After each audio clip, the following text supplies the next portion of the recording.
Nós agradecemos a oportunidade de estar aqui com vocês mais essa noite, principalmente por ser o encerramento de um ciclo de festividades dessa casa, marcando mais um ano deste posto de trabalho na seara do Mestre Jesus. Nossos parabéns a todos, nossos votos de firmeza e perseverança no bem. Nós agradecemos ao convite, a oportunidade preciosa de mais uma vez tratarmos de um assunto que tem assustado muita gente ao longo do tempo, mas que a nossa mensagem hoje é de alento, de serenidade e é de paz. Se hoje estamos aqui falando desse tema, reflexões sobre profecias e o progresso da Terra, é porque todas as previsões feitas até agora falharam. Todas as datas marcadas não foram cumpridas. E no momento, salvo engano, não tem nenhuma previsão, nenhuma profecia que nos amedronte, que preveja a destruição do planeta ou a morte da humanidade, como muitos o fazem. Então, esse é um momento precioso para fazermos uma reflexão sobre o tema, porque novas profecias virão e quando elas chegarem, nós saberemos discernir com equilíbrio, com serenidade e com conhecimento se é uma profecia válida, se aquilo tem alguma probabilidade de acontecer ou não. Está na hora de nós pararmos de nos assustar com previsões. Nós vamos começar por uma rápida pincelada no método de análise e visão crítica do futuro, a mensagem do Evangelho e da doutrina espírita a respeito desse tema, um pouco de evolução dos mundos. Fizemos uma incursão nas mais diversas mensagens proféticas ao longo do tempo, das mais diversas denominações religiosas e, por último, as promessas e o chamado de Jesus com relação à humanidade.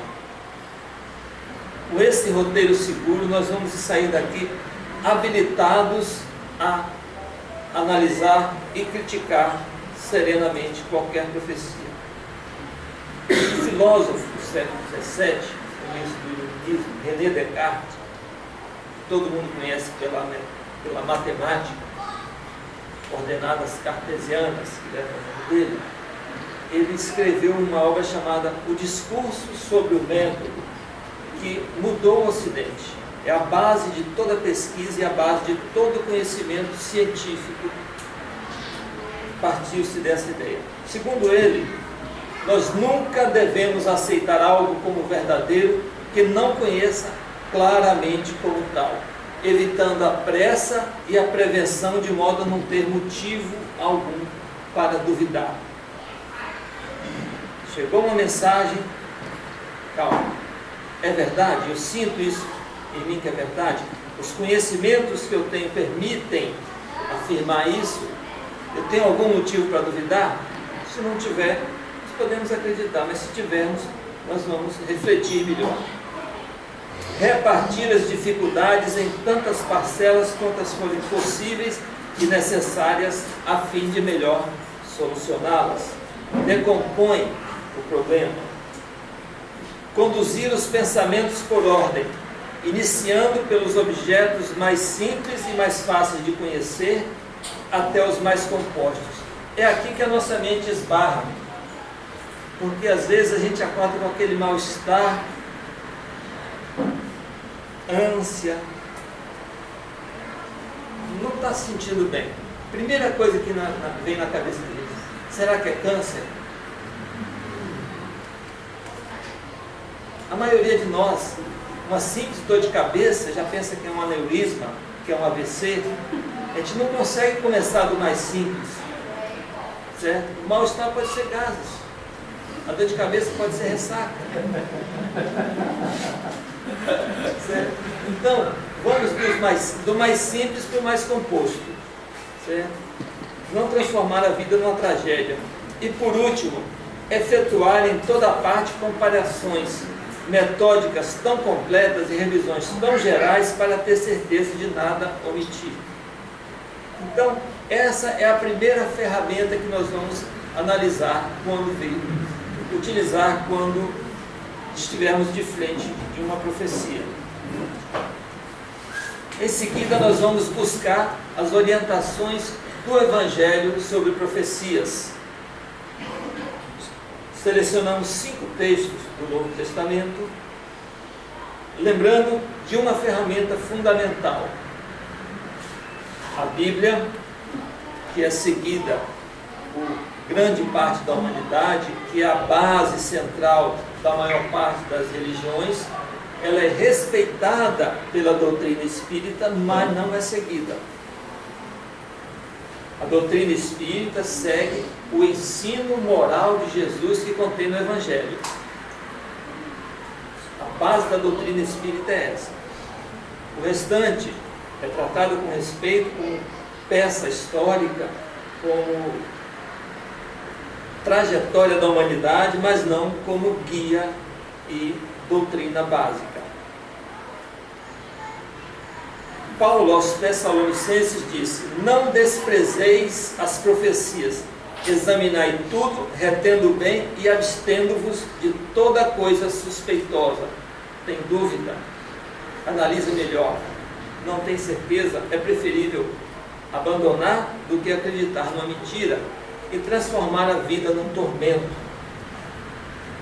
Teve um filósofo que disse que a humanidade já sofreu muito mais pelo que não aconteceu do que pelas grandes catástrofes.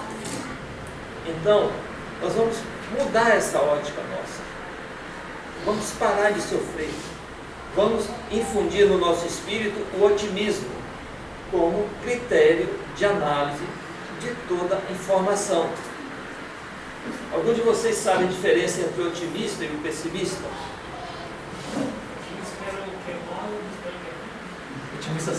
Tem uma mais sutil ainda, que o Dustin Hoffman no filme falou, muito interessante. Meio copo. Hã? Aquele de meio copo. É. Sabe qual é? Não. O otimista, quando pergunta quanto você tem aí? Ah, meio sim, copo, sim, né? sei. Ele fala, ainda tem meio copo. E o pessimista, só tem meio copo. Segundo Dustin Hoffman, o otimista só sofre no final. Então, vamos pegar esse caminho. Em seguida, na primeira epístola de João, é dito: não acrediteis em todos os espíritos, mas provai se os espíritos são de Deus, porque são muitos os falsos profetas que se levantarão no mundo. Mateus 7,15 é dito: guardai-vos, porém, dos falsos profetas, que vêm até vós vestidos como ovelhas, mas por dentro são lobos usurpadores. Por seus frutos os conhecereis. Olha que coisa, pelos frutos, pelo resultado do trabalho. Quando a pessoa nos apresenta alguma coisa, é a colheita do plantio dele. Nós podemos, pelos frutos, conhecer o que é que ele anda plantando e acreditar ou não. Nosso objetivo não é desqualificar, nem insultar, nem humilhar ninguém. É só não se autoflagelar com informações falsas. Em Mateus 24:12 é dito: e surgirão muitos falsos profetas e enganarão a muitos. E por se multiplicar a iniquidade, a caridade de muitos esfriará. Isso é muito importante, porque nós vivemos num momento especial da humanidade, em que, se pararmos para analisar os fatos da vida material, nós não temos para onde ir, não temos em quem confiar. Mas se olharmos atentamente para um sorriso de uma criança, o mundo se apaga. E todo esse tormento que vivemos cede a um simples sorriso inocente. É nisso que nós temos que nos pautar. Um abraço neutraliza todas essas forças. Então, se alguém vos disser, eis, o Cristo está aqui ou ali, não o creiais, pois surgirão falsos cristos e falsos profetas, e farão tão grandes sinais e prodígios, que, se possível for, enganariam até os escolhidos. Isso está acontecendo hoje. Nós temos muitos médios de efeitos físicos em templos religiosos que conseguem curas, que conseguem prodígios, mas que, se nós formos analisar a base moral que sustenta aquela obra, nós veremos que não é o caminho traçado pelo Cristo. Em O Livro dos Médios, nós temos uma ferramenta muito importante também para a análise de profecias. Reconhece-se a superioridade ou a inferioridade dos espíritos pela linguagem de que usam. Os bons só aconselham o bem e só dizem coisas proveitosas. Tudo neles lhes atesta a elevação. Nós vamos precisar disso mais adiante. Os maus enganam e todas as suas palavras trazem o cunho da imperfeição e da ignorância. E ainda, a astúcia dos espíritos mistificadores ultrapassa, às vezes, a tudo que se possa imaginar. Eles não têm limites. Eles brincam com coisa muito séria, principalmente com os nossos princípios, com os nossos valores, com os nossos sentimentos mais íntimos, com o objetivo de nos manipular, de nos manter ainda na mesma faixa vibratória que eles estão, porque se nós pararmos para pensar e refletir com lucidez, a primeira coisa que nós vamos fazer é tomar as rédeas da nossa própria vida para seguir em frente. Nós temos toda a espiritualidade nos apoiando, nos inspirando. Eu costumo dizer algumas vezes, quando alguém me diz, Deus vai me ajudar, Deus está morrendo de vontade de te ajudar, mas você não deixa. Deixa Ele agir, tenha fé, acredita, firmeza de propósitos. Ainda em O Livro dos Médios, o papel dos espíritos, isso é importante, não consiste em vos informar sobre as coisas desse mundo, mas em vos guiar com segurança no que vos possa ser útil para o outro mundo. Isso não quer dizer que a doutrina espírita não se aplique à vida material. Se aplica em toda a sua essência, mas o que a doutrina espírita traz para nós é uma dualidade, é uma existência, a existência de uma vida maior e a descrição dos mecanismos de funcionamento dessa vida maior. De modo que daqui nós podemos hoje, nesse momento, projetar com os nossos atos e trabalhos a próxima encarnação. É um raciocínio muito simples. Nós temos débitos a resgatar e um futuro para construir, certo? Podemos fazer as duas coisas, sofrer as consequências das nossas faltas do passado, mas imaginar o que é que eu quero ser na próxima encarnação, o que é que eu quero fazer aqui na próxima encarnação, e já começar a trabalhar desde já. Se eu quero ser um bom médico na próxima encarnação, eu posso ser um médico medíocre nessa, não tem problema. Vou para a escola, estudo, aprendo, pego os fundamentos, me afeiçoo à ciência. Na próxima encarnação eu já entro mais novo, e na próxima eu já estou. Isso nós podemos fazer agora. Enquanto resgatamos o nosso passado, com o que nós chamamos de sofrimentos, mas que na verdade são consequências, nós podemos plantar as sementes do futuro e colher um futuro em que não vai ser necessário resgatar faltas tão graves num ambiente tão hostil, tão pesado quanto esse que nós vivemos, que pode ser transformado com um simples sorriso, mas na maior parte do tempo o ambiente é opressor. Os Espíritos vêm vos instruir e guiar no caminho do bem, e não nos das honras, das riquezas ou atender vossas paixões mesquinhas. O Espírito não é fonte de consulta. Devem considerar-se suspeitas as predições com época determinada, outra ferramenta importante para nós de profecias, assim como todas as indicações precisas relativas a interesses materiais, porque os Espíritos vêm nos informar sobre coisas do mundo espiritual. Então, toda mensagem profética com data determinada que esteja relacionada a interesses materiais, cuidado. Vem uma profecia séria, de fonte segura, que o mundo vai acabar, vai ser destruído e toda a humanidade vai desencarnar. E daí? Nós nos reencarnamos em outro planeta. Diferença nenhuma vai fazer. Então, não nos deixemos atormentar com esse tipo de notícia.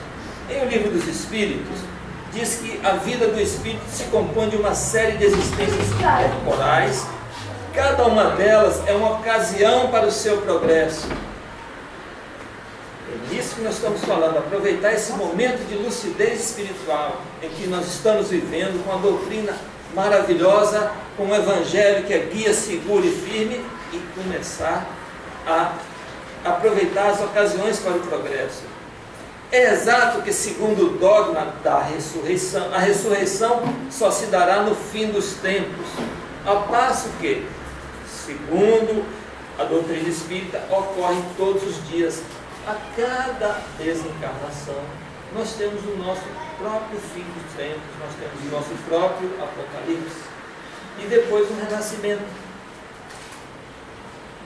Precisamos tirar imediatamente das nossas ideias o conceito de que tudo vai se resolver em uma existência ou que a vida é puramente material. É uma dualidade.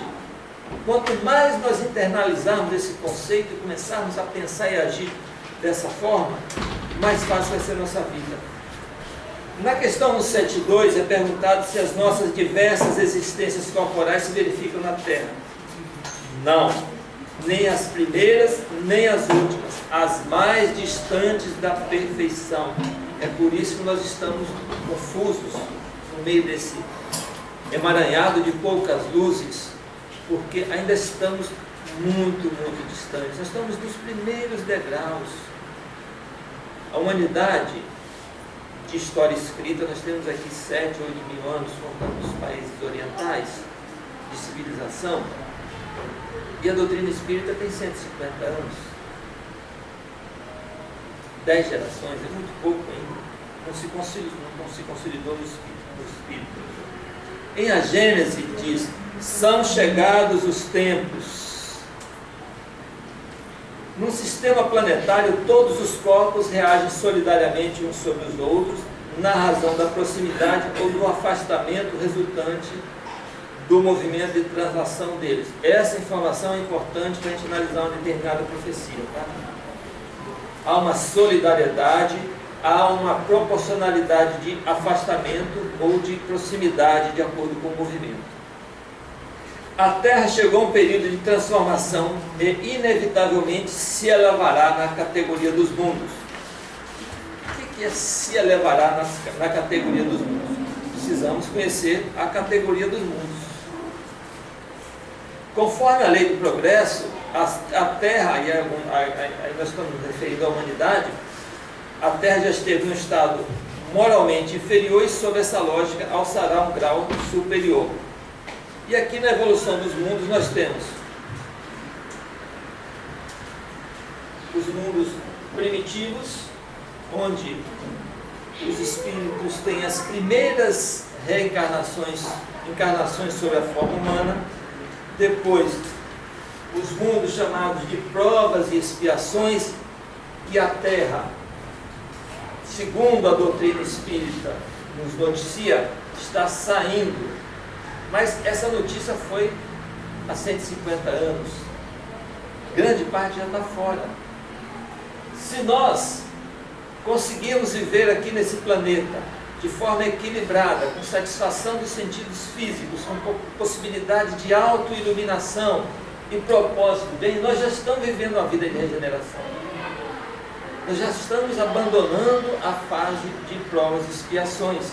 E muitos de nós, só que se mesclam na superfície do planeta pessoas que matam por matar em meio às pessoas que morrem para salvar. E nesse intervalo estamos nós.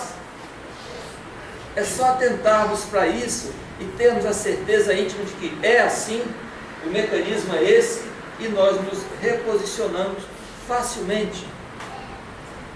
Planetas de regeneração, que é o estágio atual da Terra segundo a concepção. É um processo que começou, que dura aproximadamente 1 milênio, mas nós já temos 170 anos dele. Então estamos já com o início de consolidação.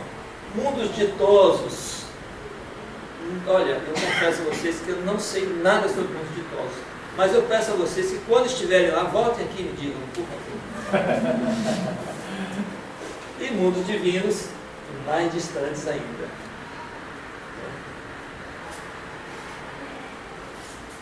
Existem provisões, prognósticos e mensagens proféticas.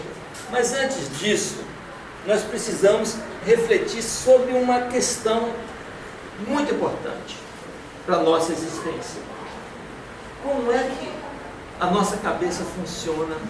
Como é que os meios de comunicação induzem o nosso pensamento? Certo? Em todos os pontos do planeta, nós vemos críticas a governos, críticas a pessoas, críticas à educação, à saúde, a transporte, etc. Tudo está errado. E ideias de como quem deveria fazer, tem que fazer. O tempo todo nós estamos orbitando em cima disso. Dia após dia as notícias que vêm é só defeito, só coisa ruim o tempo todo. E gente criticando, dizendo como que tem que ser feito. Isso é a contramão da proposta de progresso, da proposta existencial. Por quê? Porque se tudo o que nós pregamos em termos de crítica der certo, o que é que vai acontecer?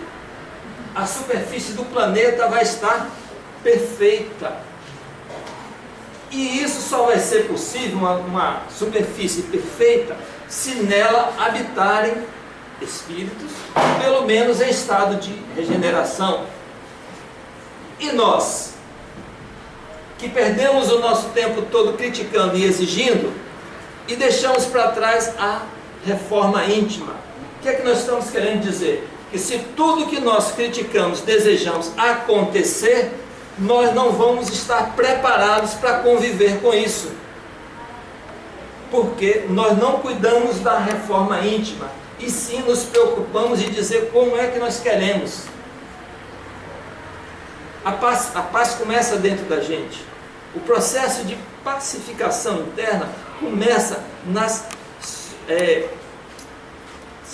solução dos conflitos íntimos. Então, enquanto nós estivermos voltados para o mundo exterior, certo? E não nos voltarmos para dentro de nós, ou seja, ao invés de dizer como é que tem que ser, nós já sabemos como é que vai ser.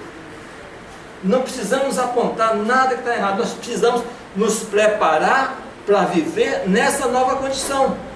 Isso sim é a nossa tarefa. E só tem o meio básico que Jesus nos ensinou: amar e servir. É o espírito de serviço, certo?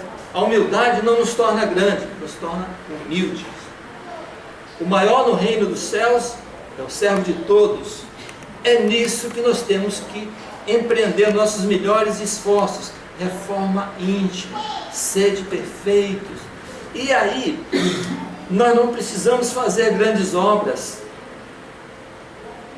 Comer um bombom e jogar o papel no chão é um atentado contra a paz.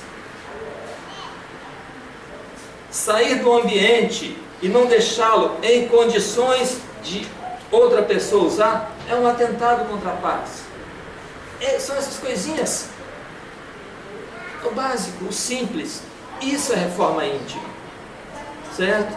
O governo é com os governantes, com aquelas pessoas que se propõem a tal tarefa e que têm o amparo espiritual necessário para fazer aquilo aí. Nós não, a nossa missão é reforma íntima. Não é entrar em estado de conformismo e dizer que está tudo certo, que está tudo bem. Não, não é isso. Nós temos a capacidade de nos indignar, não podemos perdê-la nunca. Nós podemos desobedecer, nós podemos provocar, certo? Mas jamais usar de violência contra ninguém, nem contra o planeta. É esse o ponto básico. Reforma íntima. Vamos começar a resolver o maior problema que a humanidade tem, que somos nós. Dos outros eu só quero o melhor, porque a parte ruim eu já tenho a minha. Esse é o objetivo. É para isso que nós estamos aqui. Vamos agora, com base nessas ferramentas que nos foram vistas até agora, analisar profecias para ver se elas resistem ao perigo. Cinturão de focos. Comenta-se que a estrela Alcione da constelação das Pleiades tem em sua volta um gigantesco anel chamado cinturão de fótons. Fótons são as menores partículas da luz. A Terra ficará 2160 anos dentro deste disco de radiação e passará por uma transição sob influência dos fótons para sincronizar as ondas cerebrais de todos os seus habitantes. Olha uma solução mágica: sincronizar ondas cerebrais para todo mundo ser bonzinho de repente, durante 2160 anos. Ainda tem um gráfico, isso aqui foi tirado da internet. Tem esse gráfico aqui, segundo essa doutrina, a Terra fica 10.800 anos mergulhada nas trevas. Depois, 2.160 anos dentro da luz. Depois, mais 10.800 dentro das trevas. Ou seja, vai lá e vem cá, vai lá e vem cá, até a gente progredir. Segundo quem fez esse estudo científico, a posição anterior da Terra era essa. Hoje, a Terra já está entrando no chamado cinturão de fótons, certo? E nós já estamos começando a sofrer essa influência. Consultando um astrofísico, ele falou o seguinte: o mapa estelar que orienta a navegação tem 4.000 anos. Se a Terra fizesse esse movimento, o mapa estelar teria que mudar. Certo? E há pouco tempo eu tive aula de direito da navegação com o capitão Babalho do Rio Doce. Ele falou que ele pegou um cargueiro aqui no porto de Tubarão, né, e foi até Bangkok, só com o astrolabe, só orientando pelas estrelas, e errou em 7 metros.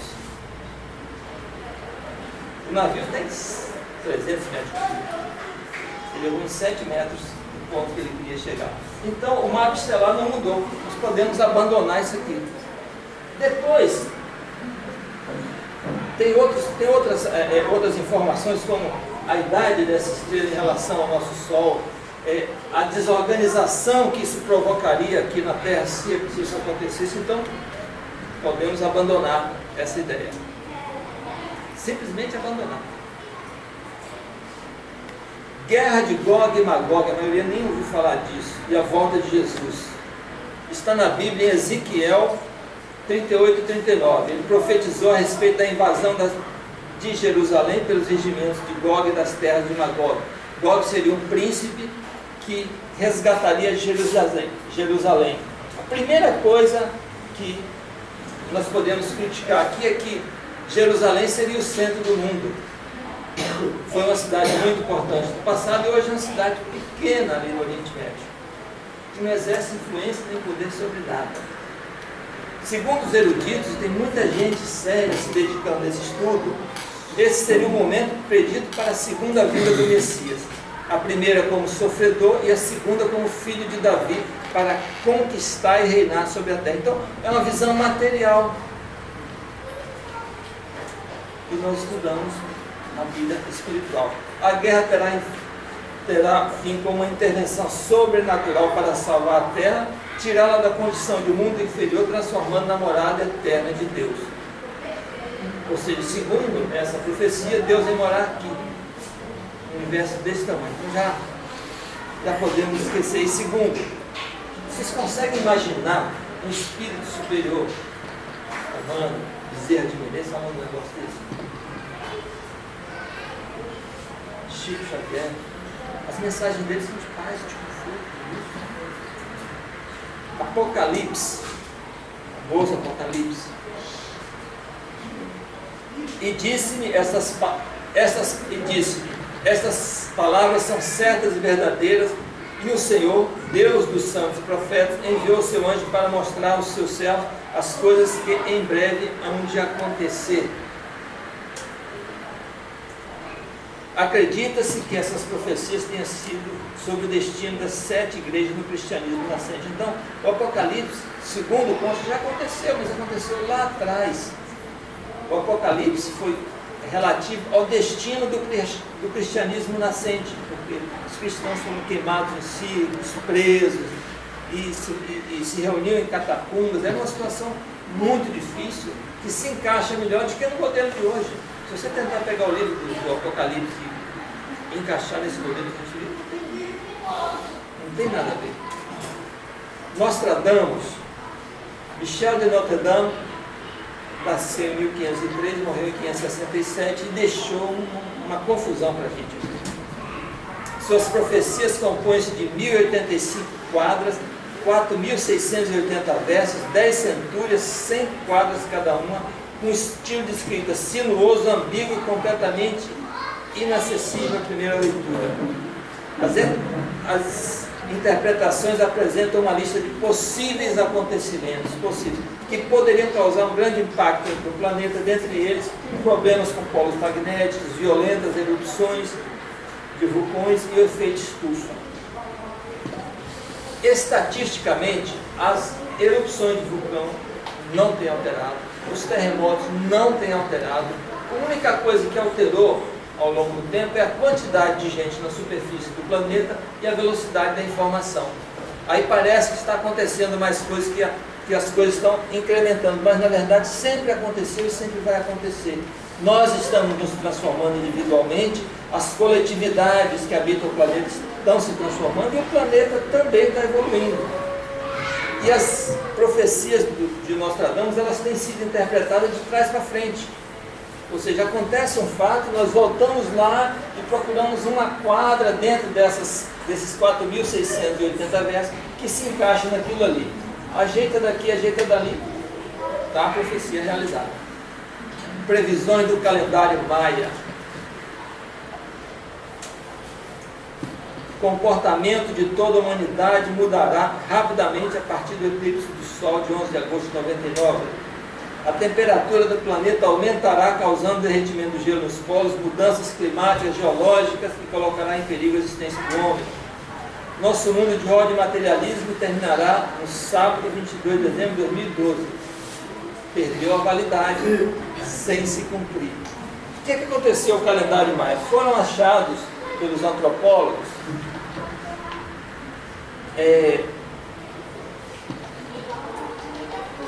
escritos, vestígios da existência do povo maia.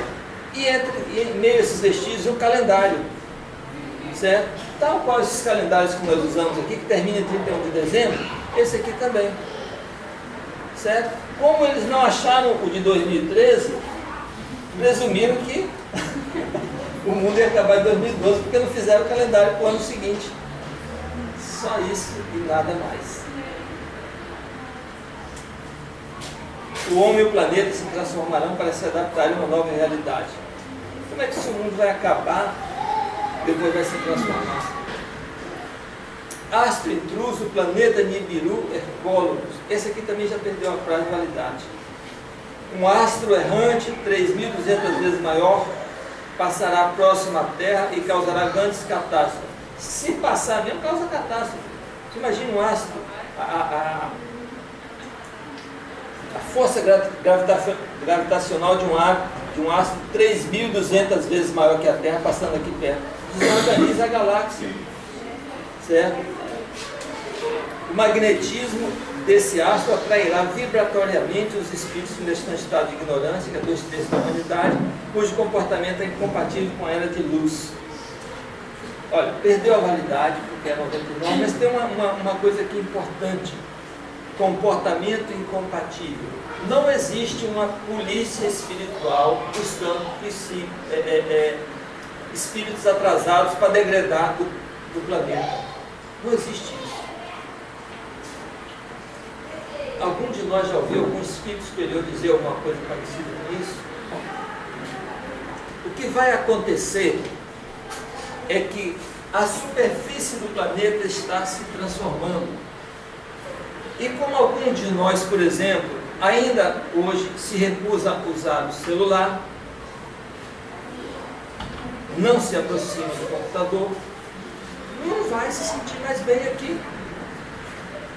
Vai fazer o quê? Se a forma de se comunicar é... Certo?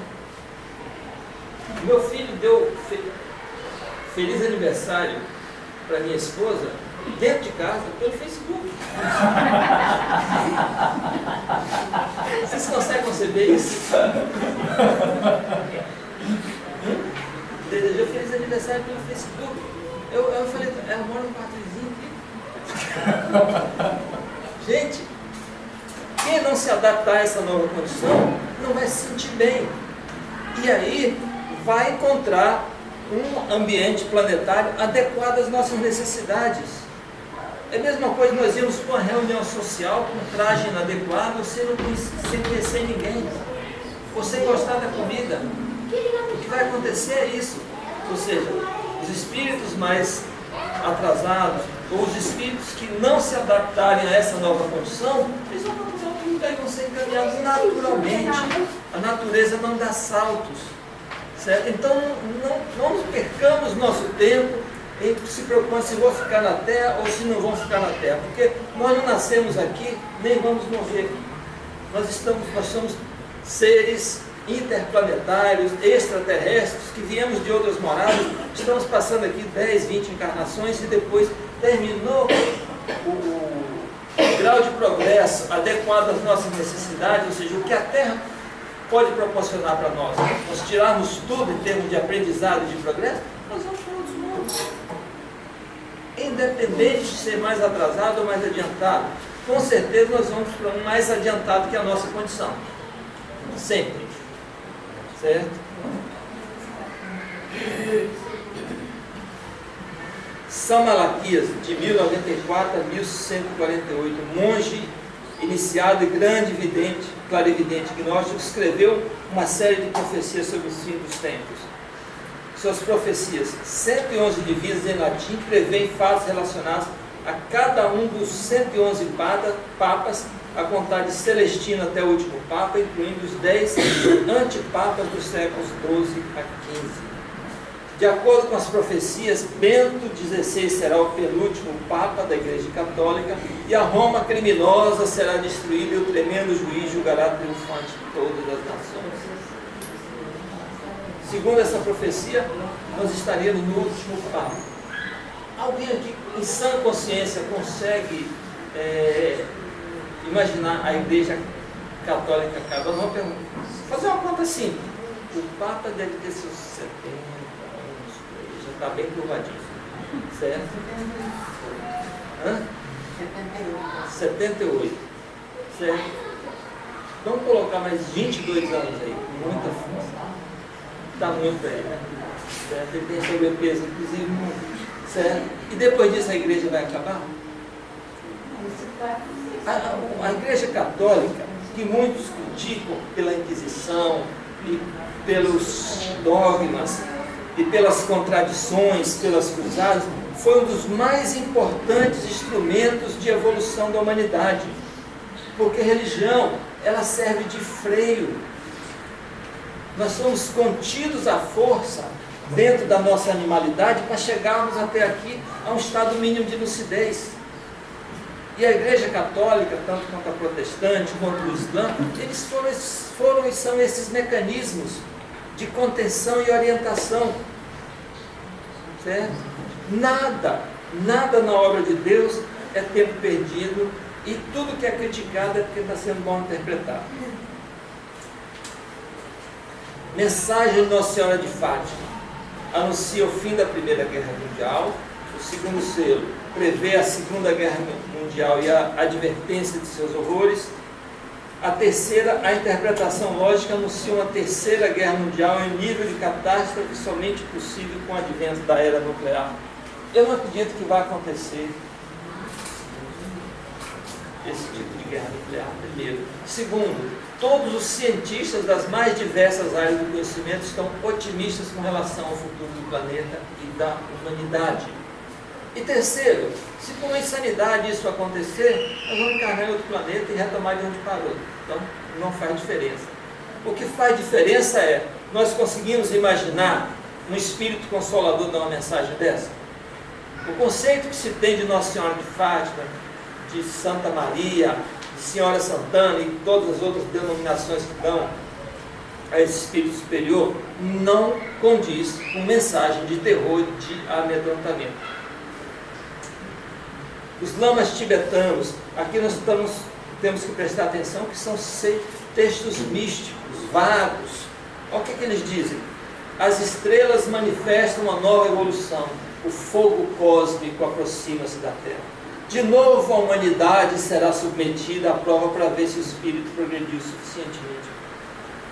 É genérico, a mesma coisa. Os registros védicos, mais difíceis até de interpretar. O declínio do Dharma revela que Vishnana, a sabedoria, deu lugar a Kali Yuga, a era do vício, que aprisionou o eu individualizado e limitado nas redes de desejos. O fim da Idade das Trevas acontecerá quando a raça humana se aproximar do aniquilamento. Kalki Avatara descerá ao mundo dotado de suas qualidades divinas, restabelecerá a justiça no mundo e a Terra voltará para a Krita Yuga, era de retidão. Como que a Terra voltará se a Terra está em progresso constante? Voltará para uma retidão, como se ela já tivesse progredido. Então, são textos alegóricos. É uma obra bonita, belíssima, serviu de base para grande parte da humanidade, mas que tem que ser interpretada não como uma predição de fim de mundo. Edgar Cayce, clarividente americano, esse é de 1877 a 1945, prescrevia medicamentos com os olhos fechados e predizia eventos futuros. Esse espírito ele tem mais de 3.000 curas catalogadas. Ele fez um trabalho belíssimo, mas em termos de profecia, é que ele disse: não estou absolutamente certo de que haverá um próximo século. Essa aqui a gente já pode parar, porque virou um século e aconteceu. Atlântida surgirá novamente antes do fim do século. Atlântida não surgiu. A temperatura do planeta mudará de forma repentina porque será modificada a inclinação do planeta. O sul da Europa mudará num piscar de olhos e muitas terras serão submersas e muitas outras emergirão. Na verdade, nós temos que retornar àquela fala lá do livro dos Médiuns que diz que os espíritos mistificadores não têm limites. E pode, como Chico Xavier já foi testado e todos os grandes espíritos são testados, ter canalizado alguma profecia de espírito mistificador e soltado essas profecias para nós. Ciência prevê data para o fim da vida na Terra. Nessa aqui nós podemos acreditar, na ciência. Está dizendo aqui que no presente a temperatura do planeta varia entre 20 e 30 graus. Em 850 milhões de anos vai ficar entre 60 e 70 graus. E em 1,5 bilhões de anos vai ficar em 1.600 graus centígrados. nem nessa a gente pode confiar. Porque a Terra só vai acabar quando o Sol esfriar, que é a fonte de vida. Então não vai ser por aquecimento, vai ser por resfriamento. A lógica aponta isso. Então, gente, muito cuidado com o que nós acreditamos. Muito cuidado. Vamos ser criteriosos. Não sejamos perversos com o nosso coração, com a nossa mente. Vamos ser reflexivos. Tem tanta mensagem bonita, tem tanta mensagem consoladora, e a gente tem facilidade de acreditar na coisa ruim primeiro. Tenhamos fé. Finalizando, nós vamos trazer para vocês aqui o chamado de Jesus. Qual foi o chamado de Jesus? Eu sou o caminho, a verdade e a vida, e ninguém vai ao Pai senão por mim. Ou seja, seguir os exemplos e o ensinamento de Jesus, chega-se ao Pai. Ponto. E para ter coragem de dizer isso, tem que ser muito evoluído e estar muito seguro, porque senão esse ensinamento não sobreviveria ao tempo. E uma das mensagens mais belas que eu já vi no Evangelho: vinde a mim, todos os que estáis cansados e oprimidos, e eu vos aliviarei. Tomai sobre vós o meu jugo e aprendei de mim, que sou manso e humilde de coração. Não daquelas profecias. Aprendei de Jesus, com mansidão e com humildade, e achareis o descanso para as vossas almas, porque o meu jugo é suave e a minha carga é leve. Olha que beleza de ensinamento, olha que consolo formidável. Ler isso refletidamente nos traz paz. Nós não precisamos de muito. Trabalho, disciplina, reforma íntima, perseverança no bem. Esse é o chamado de Jesus. E o que é que ele nos prometeu? Ele fez algumas promessas. Os mansos herdarão a terra. Então, a terra sobreviverá. Senão, ele estaria fazendo uma promessa vã para os mansos. Bem simples e bem fácil de compreender. Nenhuma das ovelhas que o Pai me confiou se perderá. Cada uma será colocada num ambiente adequado ao estado evolutivo. Naturalmente, cada um buscará de acordo com a própria faixa vibratória. E depois, a frase mais bonita de todo o Apocalipse, está no finalzinho: Deus enxugará toda lágrima. De tudo que eu li no Apocalipse, eu aproveitei isso, achei formidável. Tenhamos fé. É muito simples. Então, quando chegar a próxima profecia, e ela certamente virá, nós vamos começar a analisar: é material ou espiritual? Eu vou acreditar nisso? Eu tenho razões para duvidar ou não? Vai me atingir ou não? Eu sou um espírito eterno ou vou perecer a essa profecia? Todos esses raciocínios, a linguagem é de espírito inferior ou de espírito superior? Com esses critérios, nós vamos parar de nos atormentar com profecias e cuidar da reforma íntima, que essa sim é urgente. Precisamos começar imediatamente, porque o caminho é árduo e longo. Agradeço imensamente a vocês por me ouvirem com paciência. Muito obrigado. E parabéns a cada um de vocês.